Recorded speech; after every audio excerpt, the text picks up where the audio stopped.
Hello, friends. You are watching The World Inside Out, Ukraine, and our expedition continues. We are in the winter Carpathians. It's just a fairy tale. And I remind you, friends, that now we are conducting unique research and looking for the highest altitude housing in Ukraine. We are looking for a person who lives higher than everyone else. Today we're checking the highest point according to the official registers. And if someone lives there, it will definitely be a record breaker.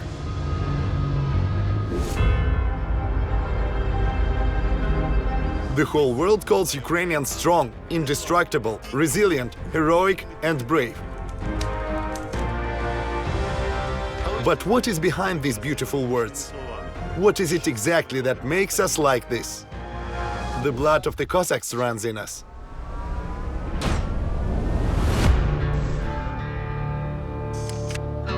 I am Dmytro Komarov, and I have always been looking for places of power all over the world. Native Americans have always believed that all the clouds on planet Earth were born at Iguazu Falls. We're in Rio de Janeiro, with the iconic statue of Jesus Christ in front of me. The Buddha chose this place not for nothing to appear in the future.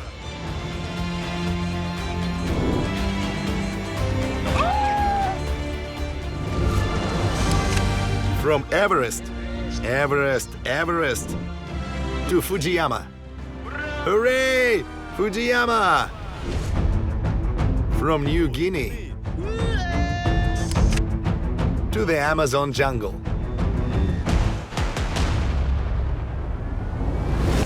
But the real place of power was literally in front of my eyes for all this time. It's Ukraine. It may seem that we are a country that is 28 times smaller than Russia in terms of area. How do we keep holding on for years? And not just hold on, but continue to live our lives. There are no situations here that the Hustle Boys can solve. Adventure goes on.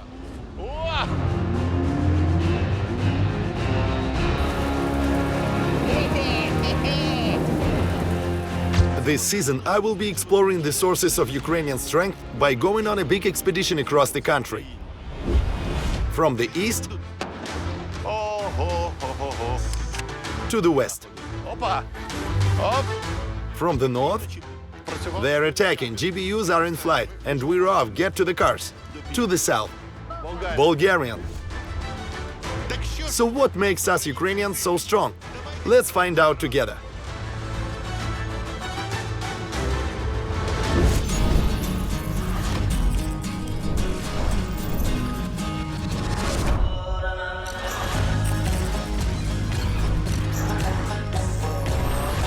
The World Inside Out with Dmytro Komarov, Ukraine. In ancient times, people believed that high in the mountains there is an endless source of strength, and whoever the mountains revealed it to would become the strongest. Do you think that's the legend of the mysterious Andes or the world's highest Himalayas? No. Right under the clouds, in the Ukrainian Carpathians, for thousands of years live people of incredibly strong spirit, Highlanders. Some say that it is not surprising because life at altitude and even an ordinary grocery shopping trip is a daily physical workout. Up and down, up and down. Others believe that nature itself gives people strength here. After all, the mountains are a place of strength and its symbol. In previous episodes, we started a fascinating expedition to find the source of strength of Ukrainian Highlanders and the man who today lives above everyone else in the country. All of our neighbors live below us. We have visited all the most high-altitude areas of the Ukrainian Carpathians. Now that reminds me of the Road of Death in Bolivia. And met some truly unique Highlanders. The results of our work.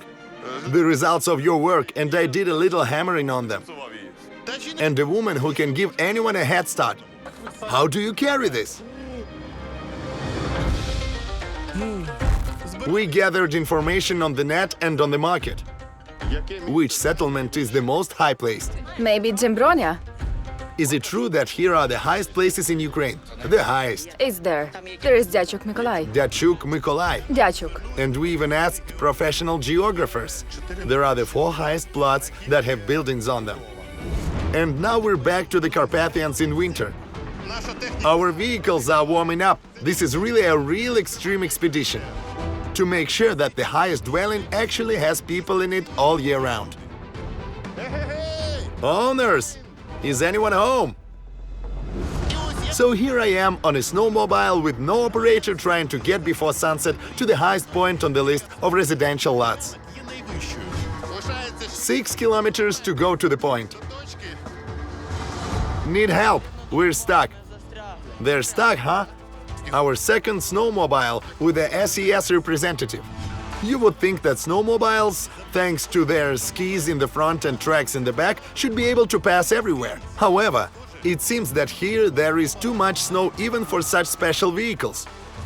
Hopefully today we'll get to the plot that is officially considered the highest. Without a passenger, our snowmobile seems to go through a deep snow easily, but after a few meters it gets stuck again next to the other one. Pull it! Come on!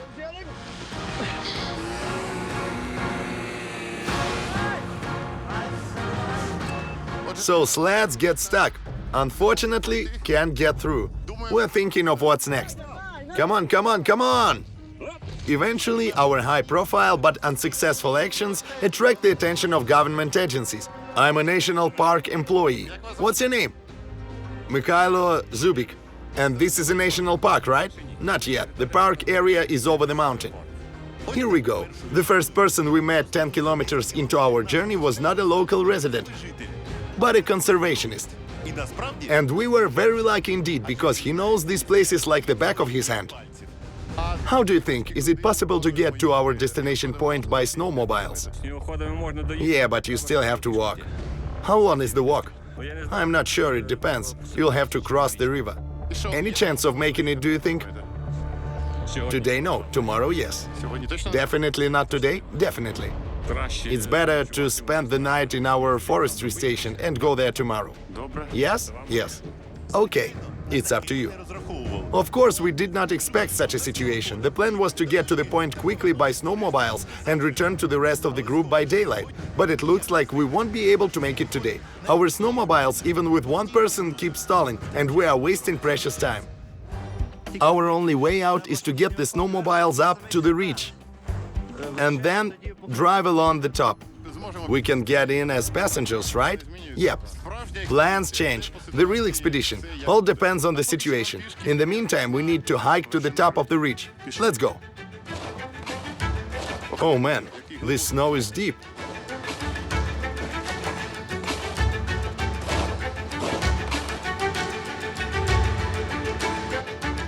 We're on top. Behind me is Romania, and the national park is over there. Mountain of Chivchin, the pride of Verkhovina National Park, 1769 meters. Unfortunately, we're definitely not going to make it tonight. Watching the sunset. I have a small camera left, 1 battery. I hope I can get something for you. Here we go. Yeah, the previous camera ran out of battery, so I turned on the last one. We're going to the national park base. We'll decide what we're gonna do next. Most likely we'll stay overnight, send the whole team of cameramen back to Verkhovina to charge the cameras. And tomorrow we'll come back early in the morning and continue the expedition. Well guys, let's go? Let's go. Looks like SES officer was right. On the ridge our snowmobiles ride confidently and do not slip.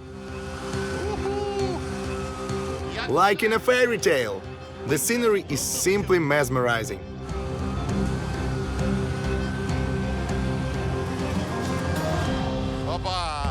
Here we are. Forestry station. Chivchin Nature Protection Research Department of the Ministry of Ecology and Natural Resources. Verkhovinsky National Nature Park. This is our last point for today, because it's gonna get dark soon. We'll spend the night here. Come on in. This house is where the staff of the national park live when they are on watch. The conditions here are very simple. There are 4 beds like this. But it's warm in here, and there's a solar panel that gives light, and there's a kitchen. Here is the cooking place. You even have gas here. A tank, right? Yeah. And for dinner, a dish we've never seen in all our years of expeditions. Macaroni, corn, buckwheat, rice, stew, peas, all in one, right? All in one. What's the name of this meal? Assorti. Can I taste it? Yep. Friends, this dish is delicious, unusual. This is what it looks like. Very cool. How's your life in such a paradise? It's wonderful. You live like you're reborn as a young man. I'm already over 50. But here, in the mountains, my soul rests. But not everyone can work here. You have to be a fan of your work. As they say, here it's like in Switzerland, but here it's better than in Switzerland. People just don't realize it. Guys, dinner? Besides unusual meal, the employees of the national park have other purely masculine delicacies for dinner. Cheese, lots of bread, pate, meat, marinated sallow. The best we have to offer. Could you tell me what you do here, please? You're cut off from the world. We conduct fauna service, observe bird nesting sites, and observe nature. How long do you come here for? We work alternating week in the winter and 2 weeks in the summer. I think you have a dream job. When the national park was established, there were a lot of poachers. When the park was created, they started a round-the-clock watch. And poachers, seeing the inspectors, did not come to this territory anymore. And so we slowly drove them out of here. If you are in place, the poacher will be afraid of you. They are afraid that they will be caught, prosecuted, and so on. They have that fear. Although the job of these people is to protect the animals, the employees themselves are not safe from predator attacks. We have wolves. Sometimes when they have no food, they may attack a human. What other wild animals can attack? A bobcat maybe, a bear with cubs. How do you defend yourself? We officially have weapons, so we can defend ourselves. We have a theme for the season. We are looking for the sources of strength of Ukrainians. What gives strength to each of you? Our routine, our customs, our traditions, hustle traditions, the power of nature, oneness with nature. Love for my profession, rescuing people in the mountains, helping, searching for lost people.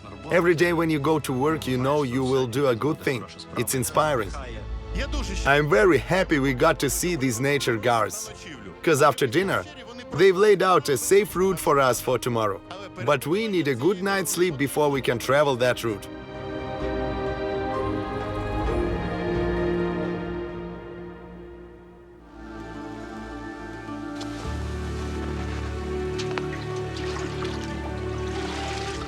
As the morning progresses, the nature guards begin their daily routine. The cameraman and 2 other rescuers finally join us. They check the route once again in detail and go forward for reconnaissance. While we are waiting for instructions, we look around the place where we spent the night. There's a Starlink, a small one that we can use to get in touch with civilization. Here's the equipment, snowshoes, there's a solar panel. All right, gentlemen, what do we have for breakfast today? Salad, sausage, coffee, and Carpathian spirits. Powerful man's breakfast. By the way, about the Carpathian spirit, do you encounter mysticism here? I don't want to believe. Elders, people say that there were mavkas who made sounds in the forest, and if you responded to them, they would lure you high into the mountains. And it happened that people disappeared. Have you rescuers ever had to search for someone who was allegedly stolen by mavkas? No, it never was. There was a case with Polish girl very fond of photography. She didn't look around much, looking just at the camera. And she got so far that she didn't even realize. She followed the frame, and then she couldn't even describe on the phone where she was. Kind of mysticism, mesmerized by the screen. What are some of the strangest cases where you've had to look someone up? There was a call on the emergency number that a guy in the mountains got lost. The last time he was on the Lostun mountain.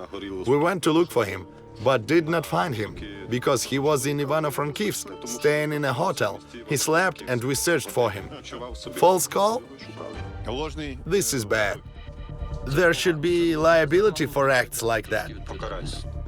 As we listen to the stories of the rescuers, we have no idea what lies ahead and what the road our scout group has already traveled looks like. This road, leading to the point where people supposedly live, does not look like a road at all. Rather, it is just a clearing between dense trees. No footprints. Whether someone lives there is unknown.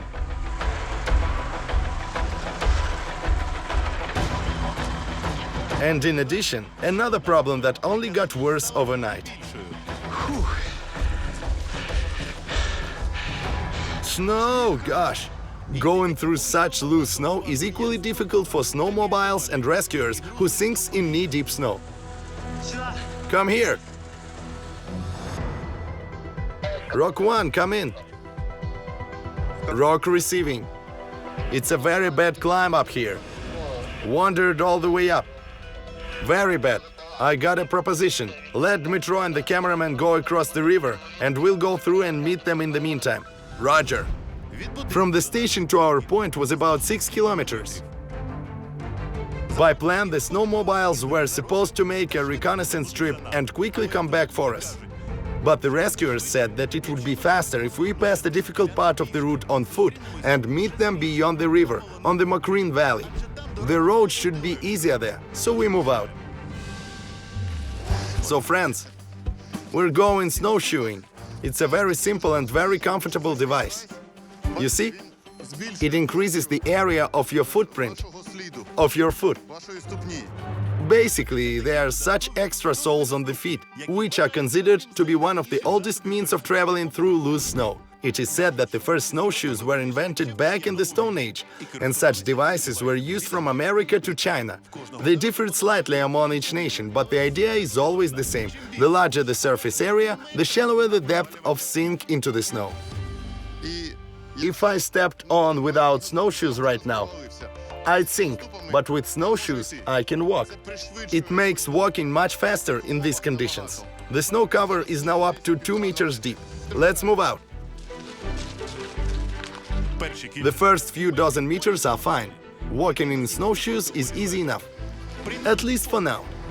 Which is not the case with the group ahead of us.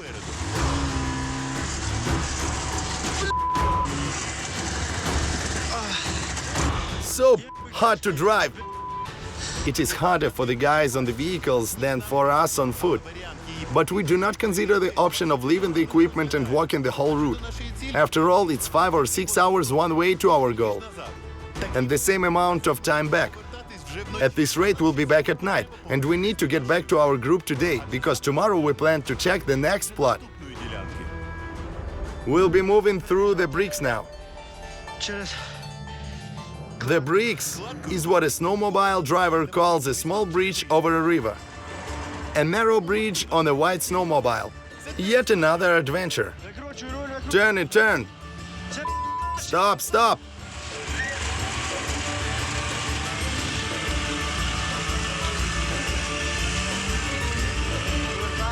Turn here. In the end, the boys managed to get through. But unfortunately, it's not the last and most difficult obstacle of the day. Stop, stop! Get back! Meanwhile, we have no idea what the guys from the front group are going through. The climbs that await them further on become too steep for the transport to overcome them on its own. And the forest gets too dense. Stop! Go! The snowmobile has to be literally pulled out by hand. Little bit. Come on, go, go! Stop! The guys don't give up because there are only a few hundred meters to the Mokrin Valley. According to the map, there should be a flat road where we can finally reach our point. We won't have another chance to check the house in time. Stop! A little more.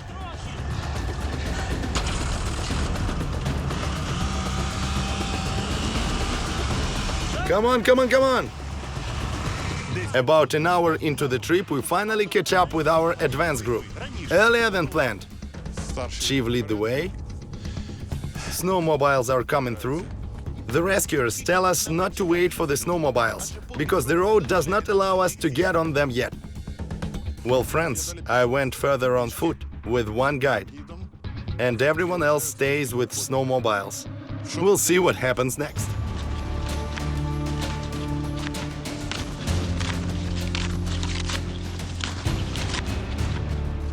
It's about 250 meters to the place where you can get on the equipment and make it today.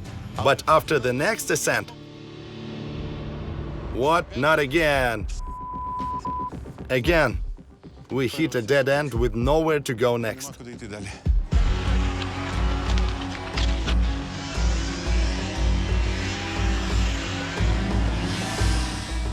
He got angry. He didn't like that we questioned his ability to get up there. It is hard to imagine people living in the mountains using this trail on a regular basis. These few hundred meters seem like an eternity to us.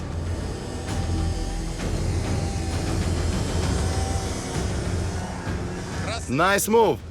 Look how nice. That's how they get meter by meter. But he didn't get very far. What's up? Not enough power. Not enough? Driver said that. What to do? I helped him with what I can. We can't affect these circumstances. We can only do what's in our power. That's what we do. Yes. We have completely lost one snowmobile, but the second one is still trying to climb the mountain and break through to the point. Meanwhile, the situation is getting tense, reducing our chances of success. It's getting gray in the mountains. It is 15:30 on the clock and we're still halfway to our point. There's no place to sleep at all. The only option is to go back to the cabin where we slept tonight. I'm hoping for some kind of miracle, frankly, that Carpathian gods, Molfars and unknown but very strong forces will help us. After a few hours, the miracle does happen, but it's the last one for today. We're reaching somewhere. I can see a gap. There's a light at the end of the tunnel. I can see it. After several hours on the road, we finally approached the place where we planned to switch to snowmobiles. The terrain has changed a lot. It's not so steep anymore. We've come to a beautiful clearing. Where are we? Veliki Mokrin. We made it after all, folks. This is such a victory. But the good news ends there. Our scout is coming back to us. It's really hot. I'm sinking in so bad.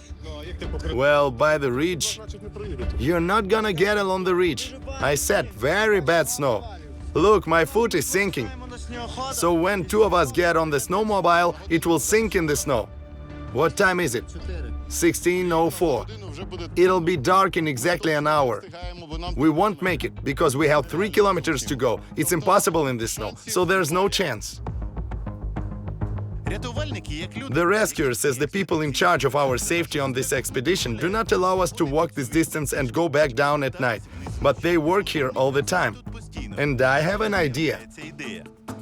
Will you be there for work? We have a plan for preventive route service. And this point is on the schedule. We will be able to visit this point. Can you make us a video? We'll try. So we asked the rescuers, in case they are in these places, to see if anyone lives in the house we saw on the satellite image. We couldn't get there by ITV, by jeeps, by snowmobiles, and even on foot. And we have a solution. The SES will be working in the area and will make a video for us. But our adventures are not over. We have 2 more points to check ahead. And the second highest is in the Chernivtsi region, and it belongs to the village of Verkhny Yalovets. In this village lives Ms. Fedora at an altitude of 1340 meters. So highly likely our future record breaker lives in this area. And the road to get there promises to be interesting. Here near the domes of Pamir, we'll meet a local who knows where another point from the list of the highest points is located. Pamir is a famous tourist attraction in the Carpathians. In Soviet times, a military radar station named after a legendary mountain system in Asia worked here. And here in the Carpathians, the word Pamir was used as a call sign. We're making our way to a very famous secret Soviet-era strategic facility called Pamir. It was a top secret and very important facility that saw all aerial targets at great distances. And it was extremely important to the Soviet Union during the Cold War era. All the locals who lived in this secret zone signed papers of non-disclosure of state secrets. And everything that happened here remained only here, in the Chernivtsi region. The station consists of 5 wide domes that resemble huge mushrooms. In order for the radar antennas to work properly, they had to be protected from the wind. And fiberglass was chosen as the material that would not interfere with their work, to continue to see everything. What a scale, what a beauty! Impressive!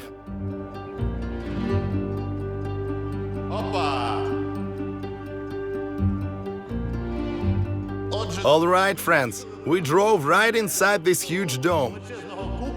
By the way, the acoustics in here are really cool. I feel like I can hear hundreds of speakers blasting out my voice.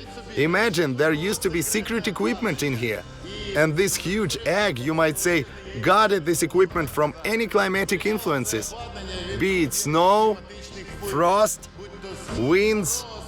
And from here, the Soviet Union monitored the airspace of Europe.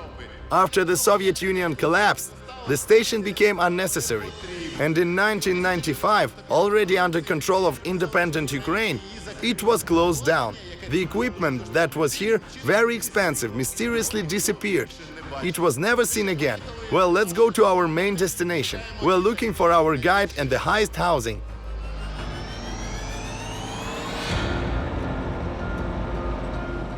Here I see our guide. Good afternoon. Good afternoon. Greetings. Friends, Sanya and I already know each other. Remember we came to Ms. Fedora's house together. We'll hook it up and go all the way up there. Oleksandr grew up in this region, and like no one else, he knows everything about Pamir. It is now considered a tourist spot. Many people from all over Ukraine come here. They come take pictures, there is a beautiful view, an overview. I can't believe there was once an active military facility here. This was a military settlement. There was a hair salon, a bathhouse, dormitories. There were 2,000 military personnel working here, at this location before. And it's been watching every airplane in Europe. Speaking of airplanes, friends, look, an airplane. Romania is right next door. And right now, an airplane is flying right over Romania. That's how close we are. Very close. Very, very close. It may seem like a few kilometers, but it's Romania.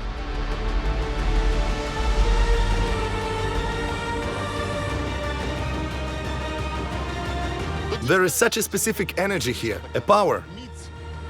When you come here, your soul rests from the fuss, from work, from everything.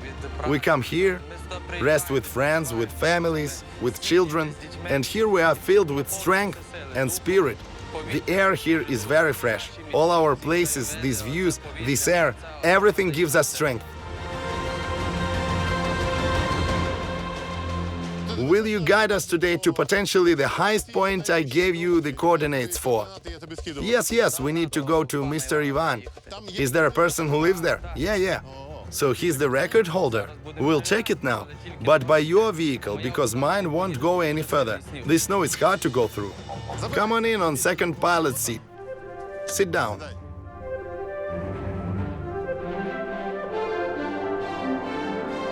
Guide us. Where to go? Straight.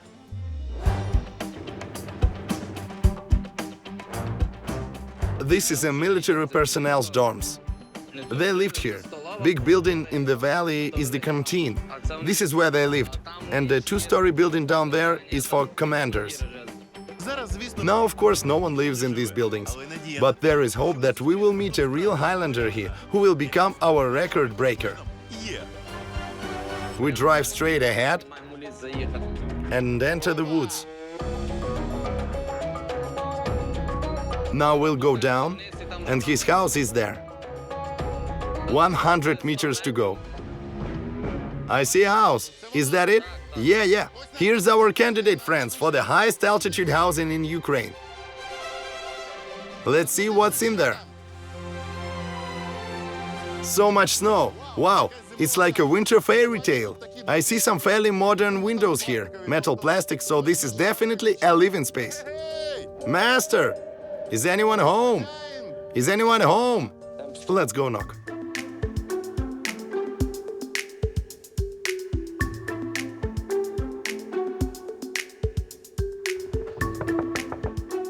Anyone?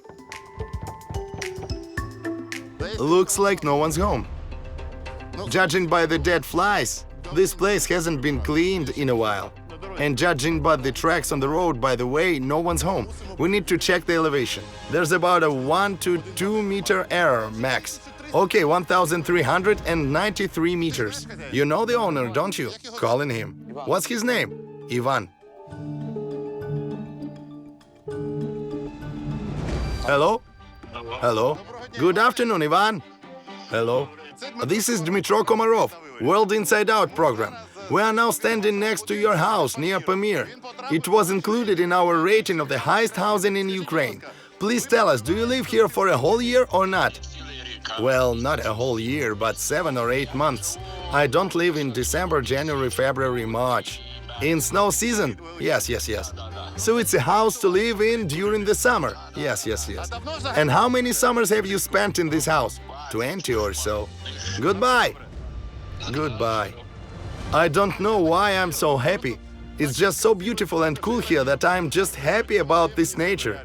It gives me strength, really. Now this sunset, Pamir, and this house. But friends, he cannot participate in our ranking, unfortunately. Because the main condition is to live for a whole year, 365 days. A man lives here only in the warm season, when there is no snow. In winter there are no roads and there is no life here either. So we keep looking. Since we are still waiting for information from the State Emergency Service on the previous plot, we have only point number 3 to check. So we are going to Ivano-Frankivsk region again. It turns out that there is a place where people live higher than Miss Vasilina and Mr. Mikola. And if that's really true, that's where we'll set the record. Here's our guide. Hi. Good afternoon. Dmytro, Igor. No chance without chains here, huh? Chains?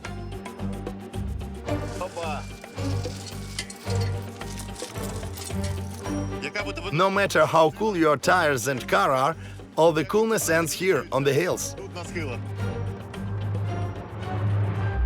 We have a residential plot, elevation 1,345 meters, and the status as of today is building under construction.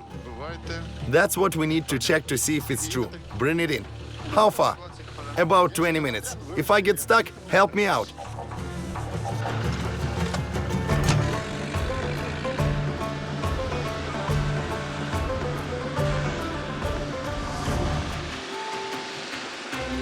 Hello there!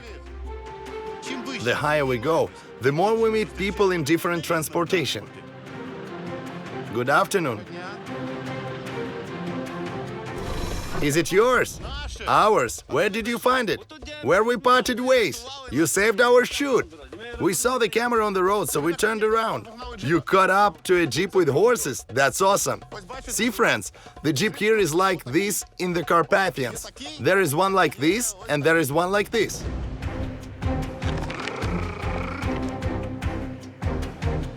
Goodbye.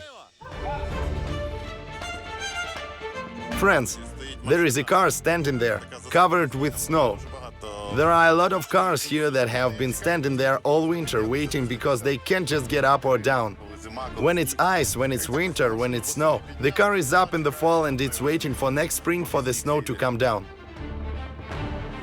What a rise, oh my!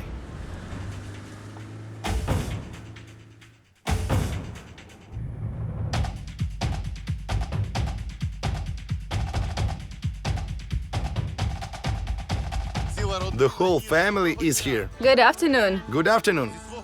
From my horse to yours, I see apples, pasta, stocking up. How often do you go shopping in the city? Once a week. You're riding horses and this lady's on foot. Good afternoon. Good afternoon. You're so pretty. Where are you going? Going home. If you only knew where I live. Get in, I'll give you a ride. Me? God bless you. Where to go? Here, take a seat. Thank you.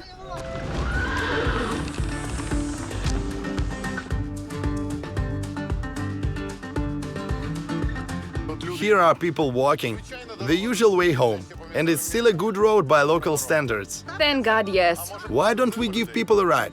Can we give you a ride? Get in. Let's go. You see the conditions, the roads. It's a little hard. It's like we're cut off from the world. It's 2 kilometers to our house, but it's already such a road that the car, when the weather's dry, it can get there, but not when it snows. Where do you get your strength? Strength? Where's God? It's a bit like that. We have to. But what we can do? We visit each other, neighbors to neighbors. We help each other. Thank God now. Strength to you. Goodbye. Goodbye. Have a good day. Goodbye. It was nice to meet you. Godspeed. Godspeed. You see how people live in the mountains. But we didn't know yet that our adventures were just beginning.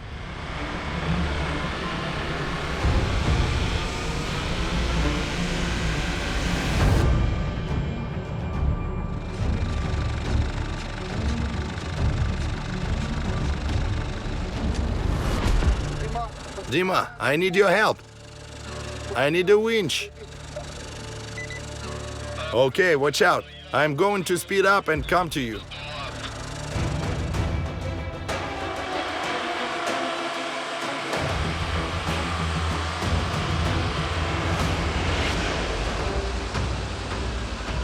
Get the winch.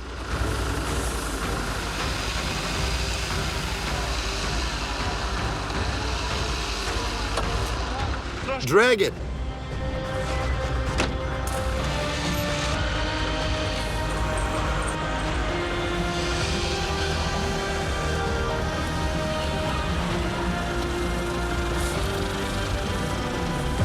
But we didn't get very far.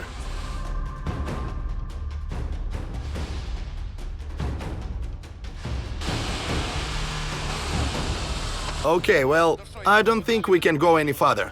We're gonna have to walk, just on foot. Or riding horses, by the way.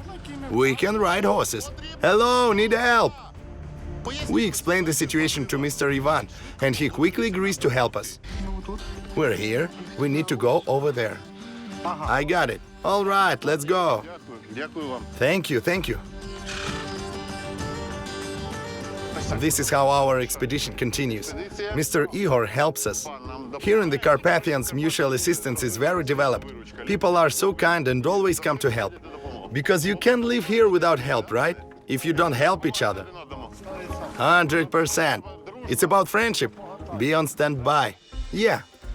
Oh, they go better than any Jeep. A little bit of an extreme.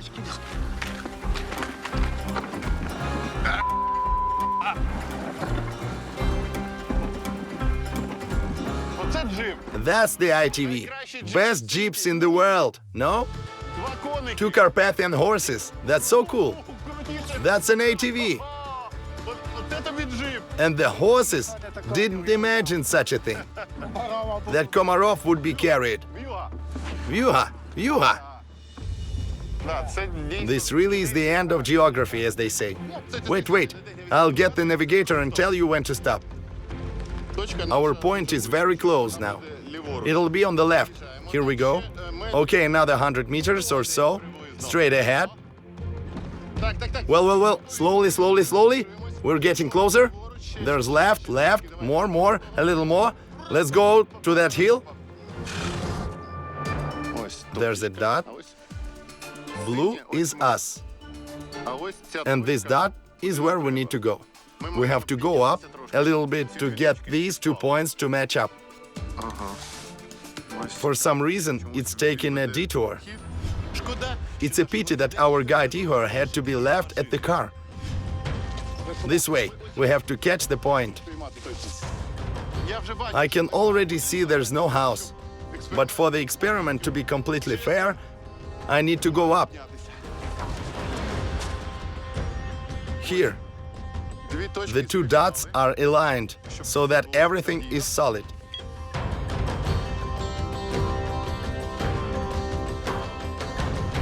Okay, friends, the altitude is only 953 meters approximately.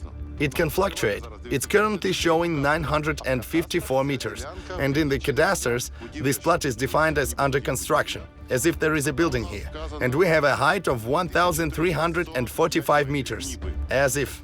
It shows that, sometimes there's a margin of error in anything. At the time, I thought it was an error in the cadastral maps, but when we went back to the guide, it turned out that it was the wrong point, and we just didn't get to the right one. So the next day we continued our search on snowmobiles with our old acquaintances. So what's the next plan? Greetings. Let's go to the point.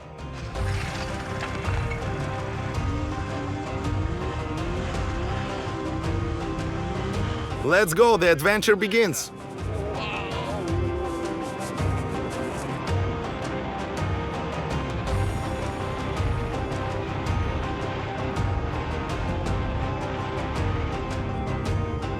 There is no more road. People leave their cars behind. Only snowmobile goes here.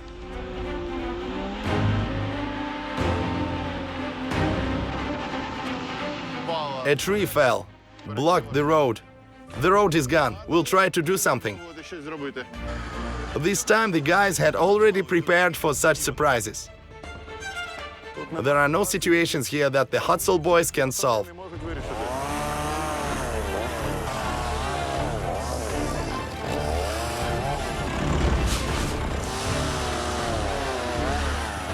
You can just roll it.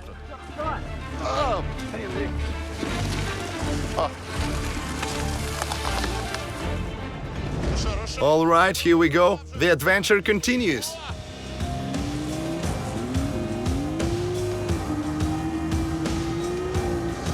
Wow, what a view! The whole Chornohora mountain range in the palm of your hand. It's cool. You see the Kuliba, but it doesn't work in winter because it's impossible to get here. But it works in summer. Now, it's a steep climb.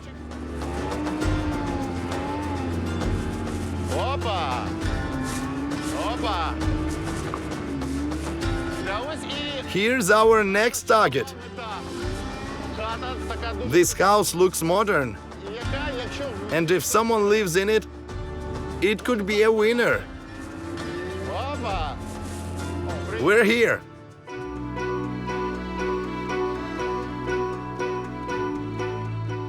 Wow, what a view! Miracle! It's a dream. Friends, just look at this beauty. Super, wow! I'm jealous of this owner. Look, he goes out in the backyard and he can see the whole Chornohora mountain range. Hovela, beauty. Pip Ivan, the observatory. Whose land is this? Of my family. What? My father's. What do you mean yours? Why didn't you say so before? I don't know, you didn't ask. Is this yours? Yes.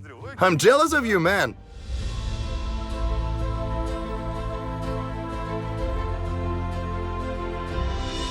Wow. Well, let's take some measurements. All right, friends, let's get our device out. Let's turn it on. We've got a height of 1,352 meters. And we already know the owners. It's your father, isn't it? Cool. You're lucky. But you don't participate in our ranking because you don't live here yet. You're the most jealous groom in your town. Your bride-to-be will be a lucky woman to have a house like this. Wow! Will you rent it out? Maybe. We don't know for sure yet, because everything ongoing. What year did you build this house? In 21st. It should be over by now, I think. Just when my father was taken off to war, it was stopped. When the family finishes this house and people live here for a year, perhaps they will be able to claim an all-Ukrainian record. But not today. In the next episode, the end of our expedition a whole year long. What news will bring the rescuers of the State Emergency Service from the highest point? And do people live there? Here we are at the house. And who will be the record holder? This is a record of Ukraine. Your house is recognized as the highest altitude dwelling in Ukraine. And what discoveries will professional surveyors make? That is, now there is direct contact with space, with satellites. And then we'll head to the south of Ukraine. I mean, I'm calling a driver to your house right now. Driver, and you're leaving tomorrow. To find out what gives strength to an entire people who moved to our land 200 years ago because of war. Even elderly people used to tell us to kneel in front of the bush. So what's next? That's it? I couldn't just walk away. No, no, no. The World Inside Out with Dmytro Komarov, Ukraine.